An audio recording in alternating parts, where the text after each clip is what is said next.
Assalamualaikum warahmatullahi wabarakatuh. Welcome back to my channel. Pada pertemuan kali ini, kita akan membahas mengenai rotasi dan revolusi bumi. Perhatikan gambar berikut ini. Ini adalah ilustrasi dari rotasi bumi. Apa itu rotasi bumi? Rotasi bumi adalah perputaran bumi pada porosnya. Ya, periode rotasi bumi, waktu yang dibutuhkan bumi untuk berputar pada porosnya yaitu 23 jam 56 menit 4 detik. Dibulatkan menjadi 24 jam. Nah, karena pembulatan inilah yang nantinya akan menghasilkan tahun kabisat, yaitu tahun yang terjadi 4 tahun sekali dengan penambahan 1 hari di tanggal 29 Februari. Nah, apa sih akibat dari rotasi bumi ini?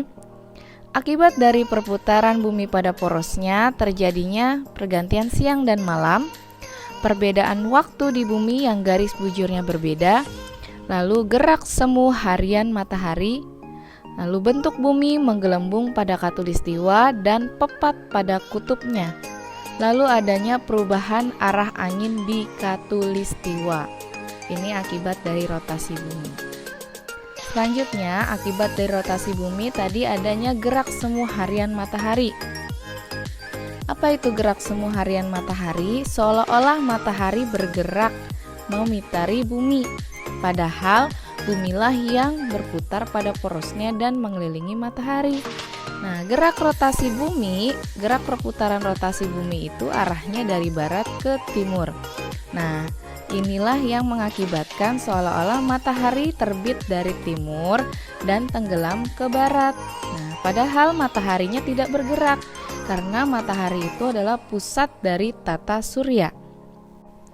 Perhatikan gambar berikut ini. Ini adalah gambar ilustrasi mengenai revolusi bumi. Apa itu revolusi bumi? Revolusi bumi adalah perputaran bumi mengelilingi matahari. Berapa lama revolusi bumi terjadi?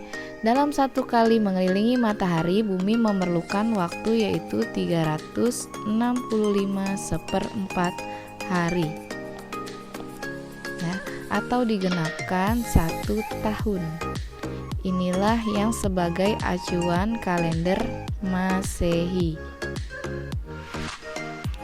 Nah, akibat dari revolusi bumi ini yaitu yang pertama, terjadinya pergantian musim di bumi bagian utara dan selatan.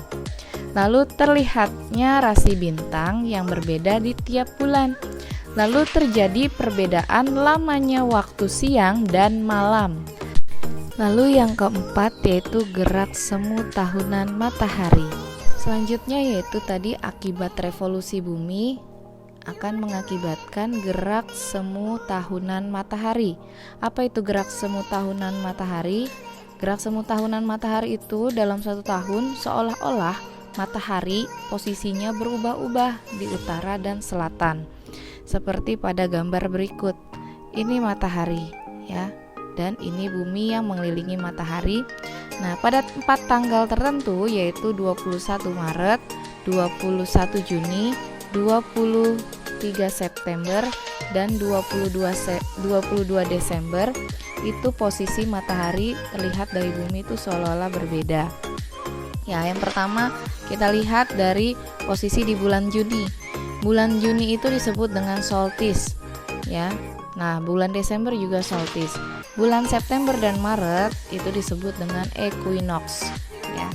Matahari kita lihat ini berada di garis balik utara atau Tropic of Cancer, ya. Nah, ini bumi utara, ini selatan. Apa akibatnya di belahan bumi utara dan selatan? Di bumi belahan utara dia akan mengalami musim panas. Nah, di bumi belahan selatan dia akan mengalami musim dingin. Selain itu, di bumi belahan utara itu mengalami siang lebih lama daripada malamnya. Kebalikannya, bumi belahan selatan mengalami malam yang lebih panjang.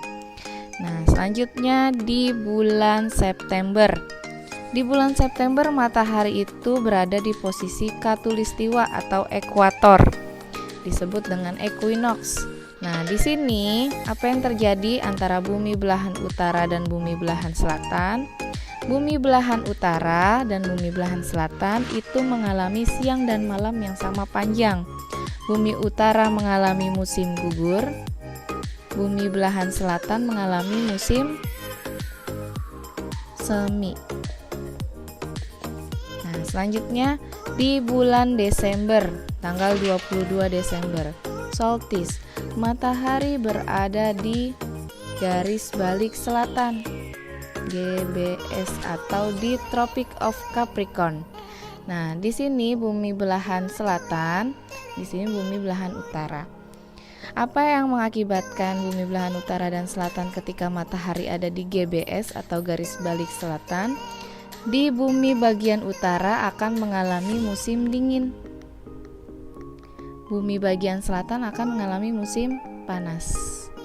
Nah, lalu lamanya siang dan malam, tentu yang selatan itu lebih lama siangnya karena matahari berada di garis balik selatan, sedangkan sebaliknya di utara malamnya yang lebih panjang. Selanjutnya ke bulan Maret tanggal 21. Di sini matahari berada di garis khatulistiwa atau ekuator sama seperti di bulan September. Nah, akibatnya bumi belahan utara dan selatan itu mengalami siang dan malam yang sama panjang. Bumi utara mengalami musim semi, sedangkan kebalikannya bumi selatan mengalami musim gugur. Nah, inilah akibat dari gerak semu tahunan matahari, dampak dari revolusi bumi. Oke. Sekian pembahasan kita kali ini mengenai rotasi dan revolusi bumi. Thank you for watching. Sampai jumpa di pertemuan video selanjutnya. Assalamualaikum warahmatullahi wabarakatuh.